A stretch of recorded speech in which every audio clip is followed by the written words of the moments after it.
Hello,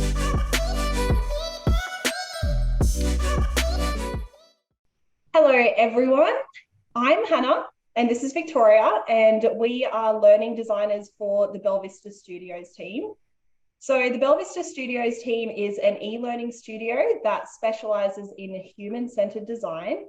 So today we are running a webinar, a Q&A webinar on human-centered design. So thank you all of you who are here live. It's great to have live participants. It definitely brings the energy and gets us really excited. So thank you for prioritizing the time to be here. We've also got people who will be watching the recording. So hello to everyone watching the recording. So today's webinar, some of you are here to learn about the cohort, which starts on Monday, which is very exciting. And others are here just to learn about human-centered design in general, which is also great. You are all in the right place. So just before we get into the webinar, I'll just share a little bit about the cohort that we have starting on Monday. So the cohort is our ultimate human-centered design experience. It enables you to apply our human-centered design process to your projects. So you get an online course that has video role plays, case studies, links to resources. You get a playbook that has templates that you can use so you can apply human-centered design practically to your projects. You get individual personal coaching, and you also get group coaching where you get to meet up with others in the cohort, learn about what projects they're working on, and just see human-centered design playing out in the real world through other projects as well. So very, very exciting. Starts on Monday, 16th of January. I'm going to post the link to the cohort if you are interested in the chat of this meeting, so you can check that out.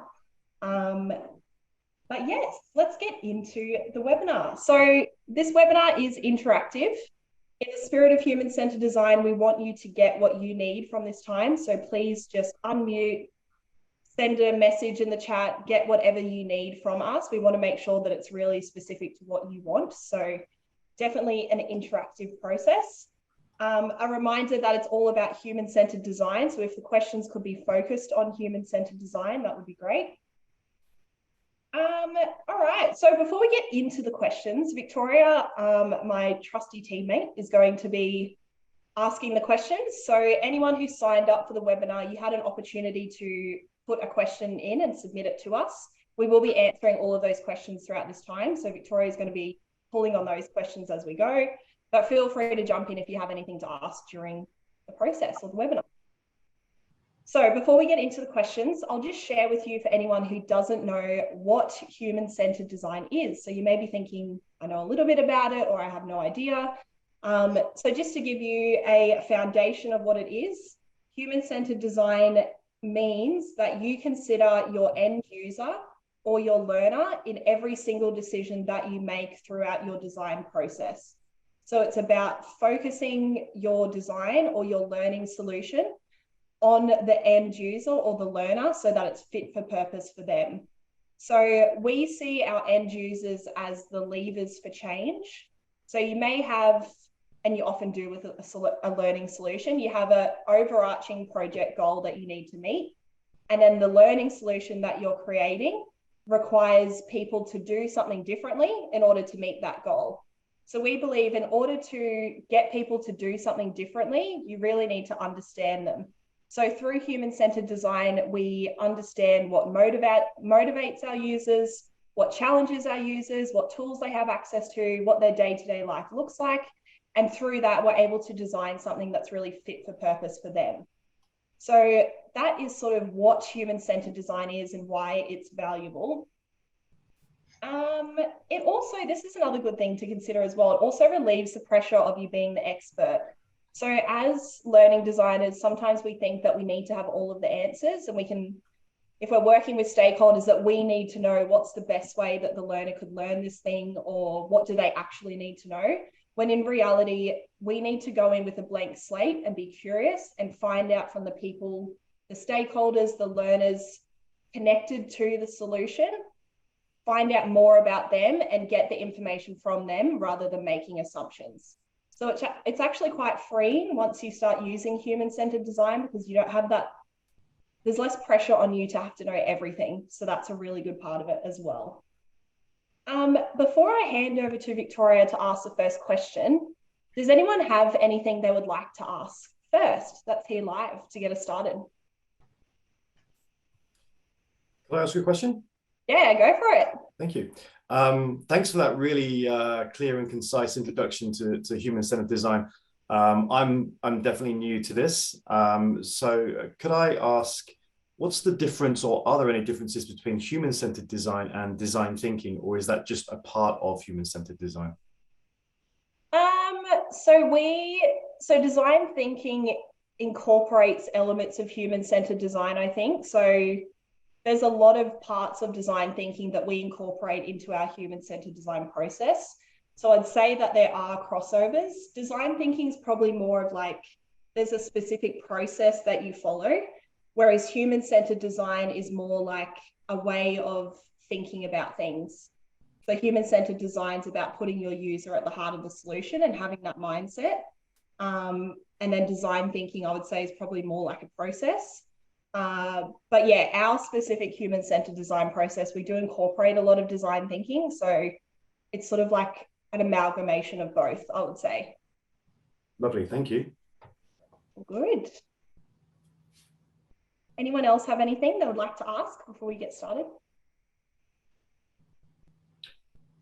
I have one more question, I'm sorry. Bringing the energy, I love it. Thank you so much, yeah. I don't quite know how to phrase this, so I'm just going to go ahead and blurt it out. Are there any, where's the overlap here with instructional design or e-tech and stuff like that? Or is there none? By e-tech, do you mean the development of the e-learning, like the actual creating like the course? Yeah, creating courses, designing educational experiences, curating courses online. Is there any relationship between that and human-centered design? Yes. So let me know if I'm not understanding you correctly, but so within our human-centered design process, we apply human-centered design to the instructional design phase. So that's around like the content and how we make the content speak to the end user, whether it's tapping into their motivation and writing to that. And then with the actual development phase, we do also consider human-centered design. So it's around thinking about what is best or fit for purpose for the user, whether it's a tool that they use most often. For example, if you're designing for an audience that always uses their mobile phone and they don't use the computer, you would be looking at creating a mobile solution over a desktop solution. Yeah, so there's Victoria actually does the developing for our team, and she would be considering like the type of users that we're designing for and making sure that the e-tech product aligns to them and the data that we've collected. Right. Yeah, that's great. Thank you. So it's I guess it's in terms of when you're conducting a needs analysis for a business or a firm or an individual, you use a human-centered approach to conduct that needs analysis. Is that what you're saying? Correct. Right. Thank you. Well, good. Good questions. All right, we might get into the first question, Vic. I'd like to ask. All right. What is the best way to get participants invested in the topic from the very beginning? Okay, so this is a very good question because it's so important to get that engagement and buy-in from the users at the beginning. So well done to whoever asked that question. It's very important. So human-centered design is extremely helpful for this. What we do through the process is we understand what motivates the end user or the learner. So we would be potentially running user interviews with them, creating user personas to really step into their shoes and understand what motivates them. Once we understand what motivates them, we use that thing or that language to open up the course. So for example, if we are interviewing end users or learners, And a theme that's coming up is they don't have enough time to do things. They're rushed during the day. They're staying back late at work. They don't have good work-life balance and they want that. Then potentially the learning solution that we're delivering helps resolve that for them. So it might make tasks quicker for them. They might be able to finish on time more often. So we would be using the language at the beginning. Do you want to finish work on time? Do you want to improve your work-life balance? And making that connection with them on like, how does our training solution actually help you as an individual? Because often learners, like if you want them to learn something and you're like, do you want to learn the health and safety policy? People are going to be like, oh, I don't know. I guess so. But like, how does it actually help me? Like, I'm not really engaged in that. But if you can tap into like how it actually helps them as an individual, they're much more likely to engage in the process. So I would start with that. Find out what motivates them and open with that language at the beginning of the solution.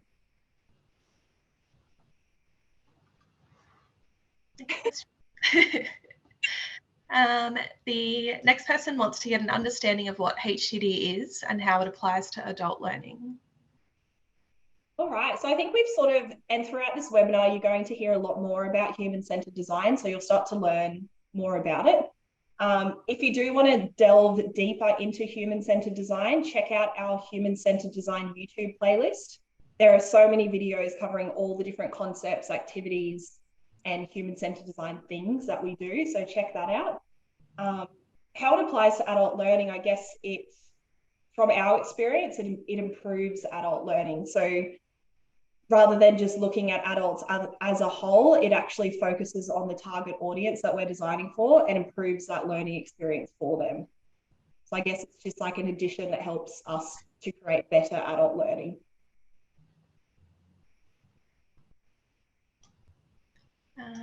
The next one is Knowles, Kirkpatrick, Bloom and his taxonomy. Where do they fit in?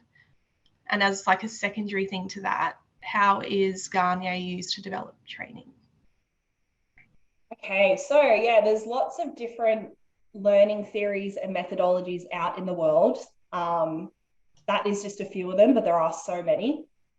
What we think is we don't favor one over the other, so we don't just only use one. We pull from all of those theories and methodologies out in the world when we need them. So we have our human-centered design process, and what we are always asking ourselves as we progress through it is, what are my next steps and what do I need to do to get there? And if one of those models will help us to get there and take those next steps, then we would pull on it. So you can definitely like tap into things like that, but it's more like not just using it because it's there and everyone says it's amazing, but rather pulling on it when it actually makes sense to use it, if that makes sense. That's our view on using all those different models. For example, like we use Bloom's taxonomy for all of our learning objectives because that fits for us and that works with the way that we conduct our human-centered design process. Good question. Good pronunciation, Vic. The next person is just curious to learn more about HCD in action. Okay, so HCD in action, if you would like to see it applied to a project and see it a little bit more like in reality, what does it look like? If you go on our Creator Hub, we have case studies available where we actually talk you through an exact project that we have done with the client and tell you like step by step how we applied human-centered design, what the results were. So check that out. There's also another video. So one of our students from a previous cohort speaks about a project that they did applying and how they applied human-centered design to it. So I'm just going to share that in the chat if you'd like to hear like a real life project and how the process actually works in reality. Check out that video. That's probably what I would say for now. Like, of course, any human-centered design development opportunity, and especially the group coaching, you get to hear about how it plays out in the real world. And we share a lot of our stories of how we've used it for projects as well. So that's the cohort on Monday, that's another opportunity to really delve into what it looks like in action. Just before we move to the next question, Vic, I'll just see if anyone has a question because I've been rabbiting on for a little while.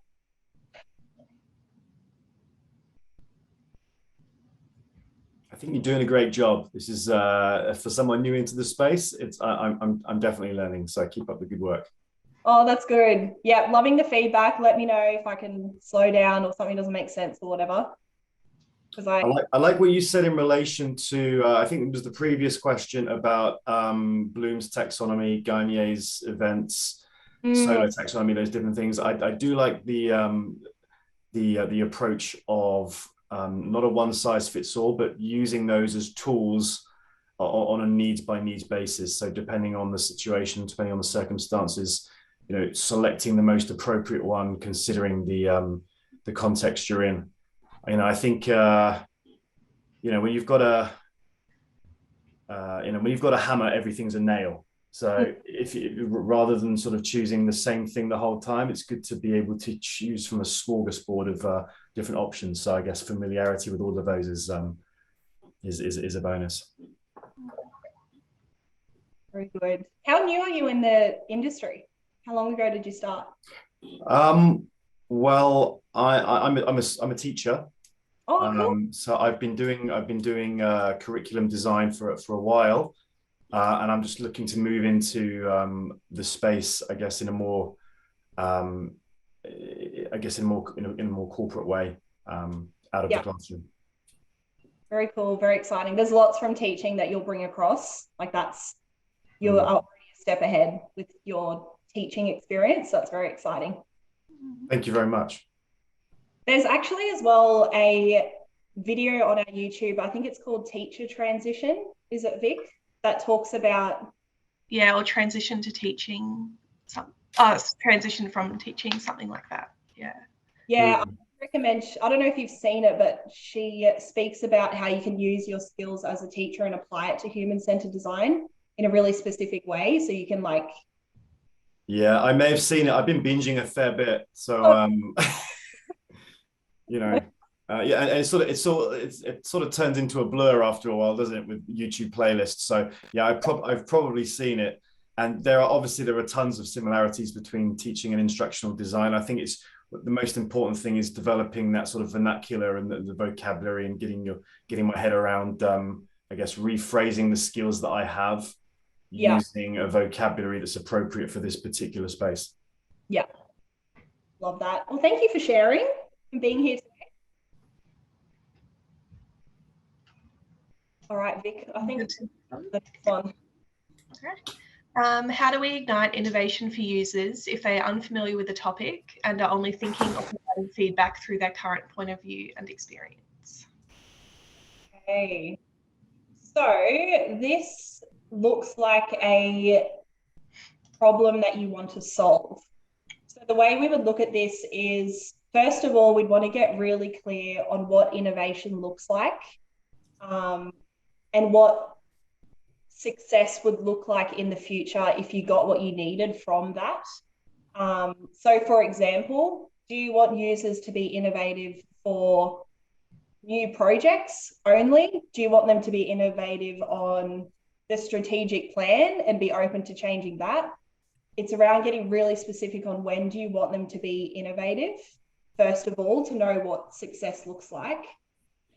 Then from that, it's about breaking it down into smaller actions that would help them to meet that goal. So we do something called an empathy map. And an empathy map helps us understand what the user or learner would need to, or in the future, what they would be doing, saying, feeling, and hearing if the project goal was met. And that helps you get really specific on what observable things would I see if that user was doing what I wanted them to do or meeting that project goal. So for example, you might find out that if they were meeting the project goal, they might be saying in meetings, how might we do this differently? So that would be a question that they would be asking if they were innovative. They might be thinking, it's better for me to try something new or say something that doesn't work than to not try at all. That could be a mindset that they would need to adopt. And then another thing is they could be doing they could be running brainstorming activities at the start of every project that they work on. And then it's around thinking of solutions to help them meet that. So it might be for every project in our organization, we have a pre-booked brainstorming meeting that everyone attends. So that makes it part of the system that they have that opportunity to brainstorm.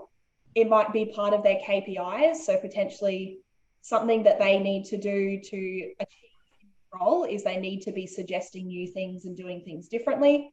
Because if their role statement doesn't have that and they're not expected to do that, and the risk of getting something wrong is probably more scary than actually trying, then they're probably not going to do it. So it's really around thinking about what do I need them to do and what solutions can we embed to make sure that happens. So yeah, that's sort of the process we would follow to solve problems like that. I'm not sure who asked the question or if you're here, so feel free to speak up if you need more context. But if you're wanting like activities to help people be more innovative, we can share some of those with you. So we do a random word generator. So we have our project goal and then a random word would be generated. So it might be, can't think of a random word, like a fork. And then you have to think of a solution that's related to fork that helps you meet the project goal. So it really helps people to think differently and think outside of the box. Other ones we do is like, how could we solve this problem with $1? And how could we solve this problem with $1 million? And you're likely to get very different answers. Something else we do is we show inspiration out in the world. So our team has an inspiration board where we have like, if we come across something that we think is really cool, whether it's a podcast, a poster, a website, we post it in that board and we look at that board to help us think about things differently. And just having that initial break of how you usually see things and seeing new and exciting ways of doing things, that can really help you think about things differently as well. So there's some of the practical things that we do to encourage innovation within our team and with our clients. Yeah. So you're basically trying to create a context where we think outside the box, or a platform to think outside the box, right? Yeah. Yeah. However I like that. I like that. The contrasting questions. How would you solve this with $1, as opposed to how would you solve it with $1 million? Yeah, it's just a platform for creative thinking, isn't it? Really? Yeah. Exactly. Very cool. I'm just having a look at the chat to make sure we haven't missed any questions. Robin has sent one too. Oh, have you got it there, Vic? Yes. What's the difference between instructional design and L&D? I feel like instructional design is like a component of learning and development. So I think instructional design is about designing the content in a way that helps you to meet a project goal, whereas learning and development is probably more the overarching concept of helping adults to learn. But if anyone else has another view on that, feel free to jump in. So learning and development is the overarching, yeah. I'm just reading Nate's comments, yeah. Whereas instructional design is a component of the more overarching field of learning and development. I think so, yeah. What are you, Nate? Good to have you here, Nate. Yeah, no, I think that's exactly right. I think it's you know, the field of L&D or whatever has different components, and it continues to segment as it matures as a professional field too. So like large organizations even differentiate sometimes now between instructional design and learning design, where learning design is like more of the UX, the user experience, and instructional design is like the back end. But for the most part, instructional design is like the act of, or the skill set of designing learning products. That's kind of a fringy way to put it, but like whatever those solutions that you're coming up with. So if it's a curriculum, if it's a single e-learning course, or if it's a entire program, yeah, it's the skill set that you need to create that stuff. Yeah, love that. That's a really good explanation of it. Agreed. Thanks, Nate. Right. Is that, I think you're having a look, are you, Vic, at the chat? I haven't missed it. Neil has sent through a question. I might, if everyone wants to have a read of it, rather than me. Okay. It's a long one.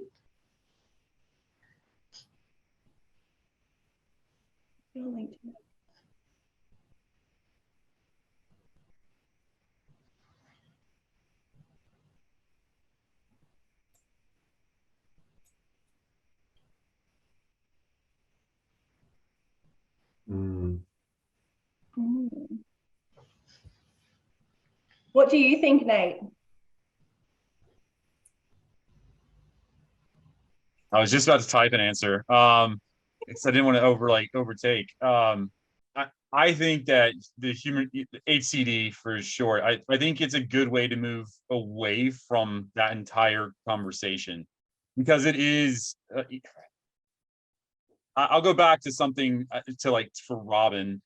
We all started off in L&D with no clear way to get into it. I was in operations management, and I just happened to be outgoing. I had a degree in communications, and I'm creative. So it was like, oh, you don't mind talking in front of people, and you can make videos, right? And that was it. I knew nothing about adult learning theory. I knew nothing about how any of this stuff should work. So it all is like a journey of being brave and asking a lot of questions and getting help.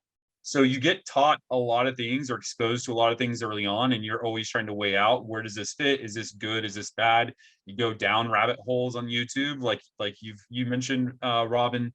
But really circling back to Neil, I think that conversation about learning styles is one of the first things that I learned when I got into it. And so for me, it's like, oh, that kind of makes sense.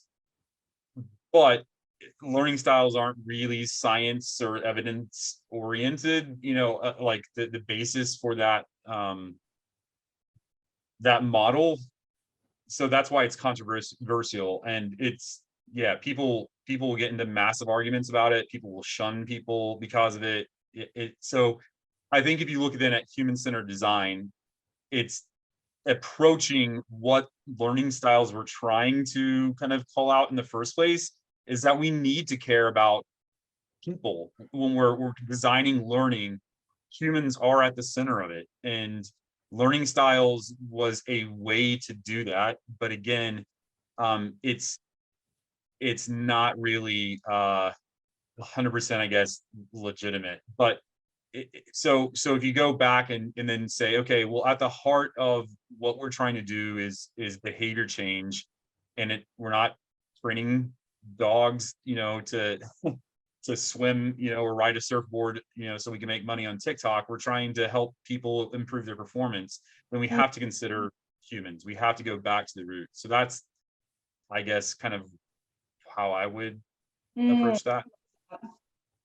Yeah, that's really good. I think it had a good intent. Like, it is about, like you said, Nate, like it's about trying to design better solutions for human beings and making sure it works for them. So I guess human-centered design, and like we're able to do that by asking the people, like, how would you like to learn? Or like, how do you do things around here? And creating solutions in a way that speaks to that. So I guess, yeah, we're sort of figuring out ourselves through the human-centered design process what those styles may be and incorporating it, but not following that exact model of we have to incorporate every single learning style. It's just around what works for our specific audience. But yeah, really good question, Neil. Thank you for that. Very good discussion. Thanks for that, Nate, as well. Your input, very useful. The next question is, how do we quantify human-centered learning to generate a value we could measure and track when curiosity, compassion, relationship, care, and accountability are difficult to quantify? What are best practices?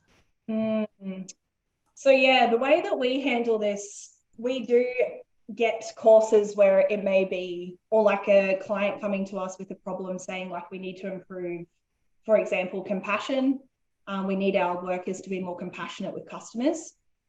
what we do is we have a workshop with them where we run through what does that look like? So like, what is the end goal? And then what does compassion actually look like? So we want to get really specific around what, similar to what I said, or the same as what I said before with the empathy map.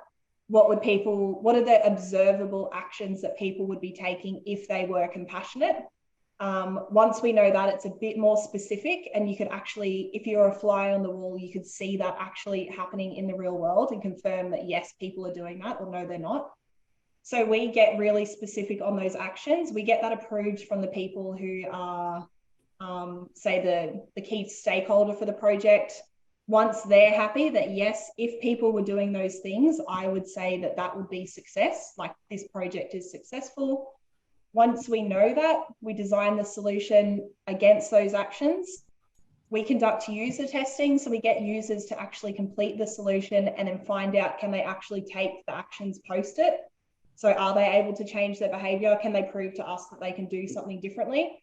And if they can, that to us is everything that we have done within our control to make sure that we are achieving what we want to achieve in the most like realistic, observable way possible. So that's the way that we do it, but I know everyone has their different ways of quantifying success and measuring and tracking whether they have achieved it. So anyone else is free to jump in if you have another view on that as well.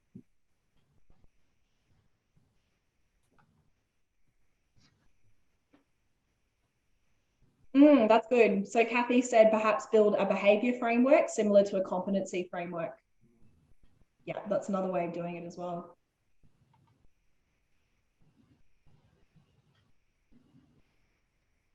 Anyone else like to add to that, or shall we move on? All right, let's move on, Vic. Last question, I think. Yes.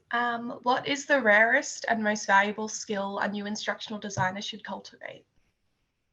Oh, this is a good question. And everyone will probably have a different answer for this. I would say, from my experience with instructional design, is the top skill that has helped me to actually create successful things and progress in my role, it would be curiosity.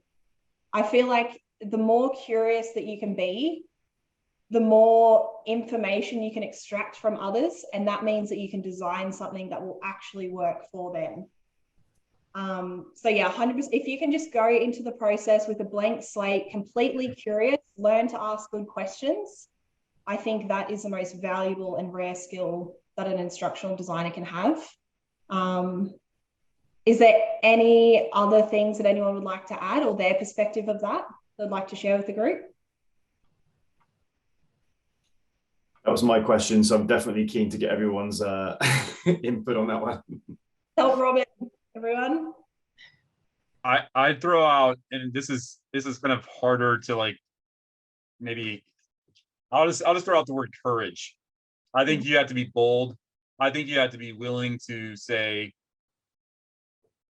I'm not the best artist, but I need to have a drawing for this. So I'm gonna use shapes in PowerPoint, and I'm gonna have a googly-eyed cartoon character that looks like it's drawn by a third grader. But the answer is you know, or the point is that it will, you know, it'll help you get your point across. Don't be scared to do stuff that's outside the box. Don't be, if it's kind of in partnership with curiosity. If you learn something that sounds challenging, don't let the challenge of doing that thing scare you away from doing it. So, you know, it's always about skill set development. So don't be afraid to learn, you know, Photoshop. Don't be afraid to learn, you know, any sort of tool. Just because you don't consider you may or may not, but if you don't consider yourself a creative, it doesn't mean that you can't create. We all can create stuff. So just be bold and think outside the box, and, you know, take those risks. Love that. Totally agree. Yeah, that was great, Nate. Yeah, thank you. I had vulnerability down there as well. That's sort of you know, the cousin of courage in a way. I guess you could look at it in that respect. And if I could sort of tag on another question, a related question to that. I've been reading a little bit about this idea of range recently, and just coming into the instructional design space, human-centered design space. It's a huge area, and I was wondering whether anybody would recommend sort of engaging in a whole range of different ideas relating to this space, or potentially trying to identify something, a niche that I'm particularly good at or interested at or passionate about, and then drilling down in that particular area, if that makes sense. Oh, that's a good question. I mean, being new to the space, I'm currently sort of I'm reading widely, and yeah, like I said, it's obviously a huge area. Should I continue to do this, or I think you get the gist of the question. Yeah, I know what you're saying. Yeah, it's interesting because looking at the people like peers in the industry, there are people who are known for doing something really well. Like I know that there are people that are very good at art and illustration, and they incorporate that into their learning design. Some people are very good at videos, like creating media. I don't think there's really a right or wrong answer from my perspective. We are very, at Human-Centered Design, we at Bella Vista Studios, we obviously focus on human-centered design, but that has come through because that's what we love doing. So I think it's around finding out what you're passionate about. Like you're going to spend so much time at work in your lifetime, probably. So I think it's around thinking about what do I actually enjoy doing, and what can I contribute that's going to help me to keep enjoying getting up every day and coming to work? Because I think when you have that passion for something, that will really help you to be successful. So I think that's what I think. I don't think there's a right or wrong. It's just about being passionate about something and making sure you're doing what you love. Thank you for that. That's all good. I feel like you had something to say, Nate. Yeah, I think there's a lot of answers to that. I mean, there's a lot of different ways you can answer it. You'll have people that'll tell you to go specialist. I think it also depends on what your end goal is, like what kind of employment you're seeking. So are you wanting to be, an independent, kind of working by contract, doing your own thing? Or are you looking to get hired by a corporation, a business, and be part of an L&D team? I can definitely tell you, if you're wanting to be part of the learning and development team and you're wanting to do instructional design that way, the broader this skill set is, probably the better, because most organizations, if you look at the average size of businesses and then the average size of their L&D teams tend to be fairly small. So I think corporate versus small business, freelancing versus contracting, that's a good way to put it. So most businesses are going to have, may not even have the budget for multiple people. So if you get really niche, that's going to limit your opportunities if you're looking to work at, inside a more corporate structure.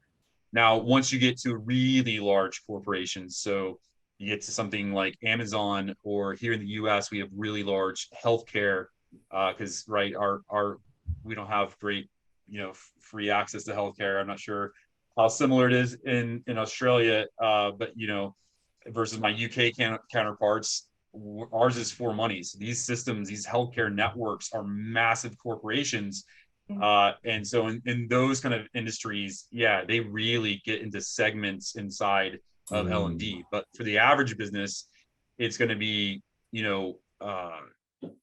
1, 2, 3. If you're lucky, you might have 5 or 6 people on the L&D team, and that's usually considered a pretty decent sized group. And even at that size, most of those people are going to have a pretty broad skill set to be able to do a little bit of everything, be able to facilitate, be able to design an e-learning module, be able to, create some sort of a video. So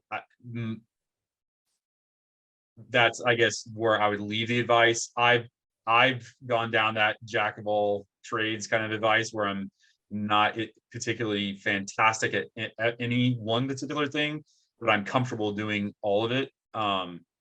So anyway, take from that what you want, but I wouldn't discourage you if you're looking to go niche, because it is what you want to do.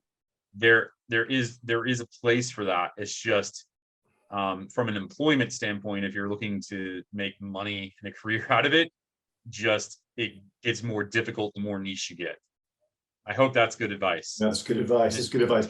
I'm just sort of paraphrasing here, but it seems like it kind of makes perfect sense that for someone new into the industry, it would make sense to go wide initially, find something that resonates, and then once you've found a niche, potentially go a little bit deeper at that point. And I like the advice versus, and again, it seems pretty obvious retrospectively, but a big firm will always try and specialize in terms of the division of labor, as opposed to someone small who will need somebody that's across all sections of the industry. Yeah. Yeah, very good. Yeah, well, in Bell Vista Studios, like there's only 3 of us. So we are a very small team. We're pretty much expected, aren't we, Vic, to know most things. Like we all do everything, but there's certain things that we are each passionate about, and we focus on those things in the team. So like Victoria's more passionate about development. I'm more passionate about instructional, like the content part. Kim's probably more of the facilitator part with the workshop. So through experience, we've found where our strengths are and what we enjoy doing the most. But yeah, it's different for every organization. So I think that's really good reflection that you had. Cool. All right. Well, we are almost out of time. We've got a couple of minutes left. Is there any other final questions that you would like to ask before we finish up today?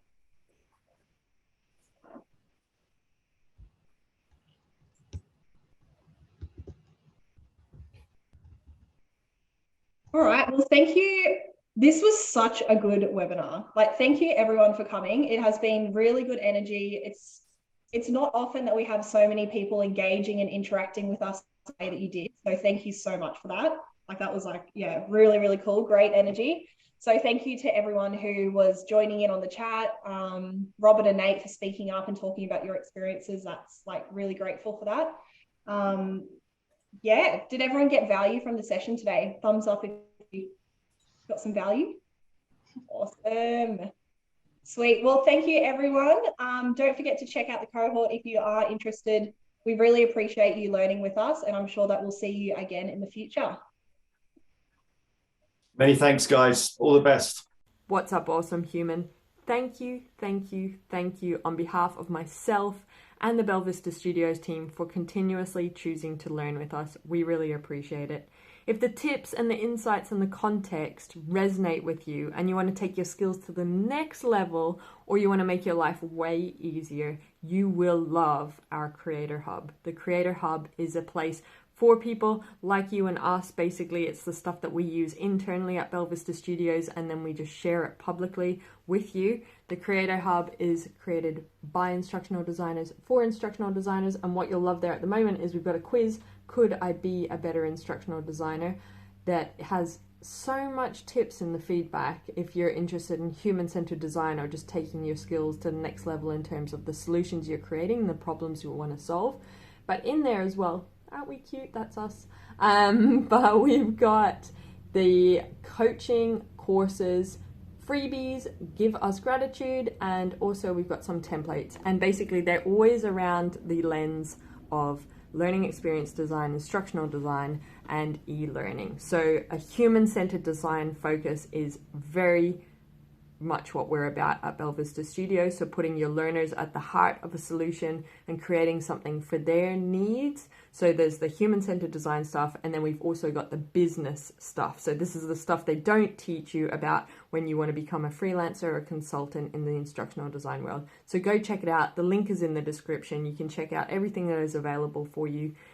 Thank you for choosing to learn with us. Continuously invest in your skills. You will be rewarded as an instructional designer. Share this stuff, share it with other people, because when we are better instructional designers, we create better solutions, that create better humans, that create a better world. So we have a very important role, and I'm excited to be on this journey with you. Have an awesome day.